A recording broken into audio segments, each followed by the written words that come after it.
Square feet ரேட்ல வேலை கொடுக்கும்போது சில பேருக்கு சில சந்தேகம் வரும். என்னன்னா, 1000 ஸ்கொயர் ஃபீட்ல 3 பிஹெச்கேன்னு கட்டுனா, சுவர்கள் அதிகம், பாத்ரூம், டாய்லெட் எண்ணிக்கை அதிகம், ஸ்விட்ச் பாயிண்ட்ஸ் அதிகம். அப்போ சுவர் கட்டும் செலவு, electrical labour, plumbing labour, painting labour அதிகம்.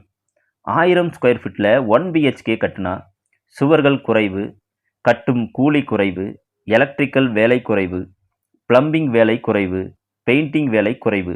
ஆனா ஸ்கொயர் ஃபீட் ரேட் ஒன்று தான். அது எப்படி என்பது தான்.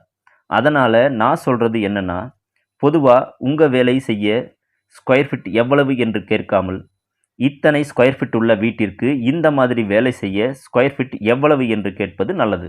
இல்லை என்றால் ஒவ்வொரு வேலைக்கும் ஒவ்வொரு ரேட் இருக்கு.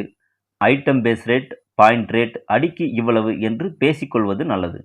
ஆனால் இந்த மாதிரி ரேட்டில் வேலை கொடுக்கும்போது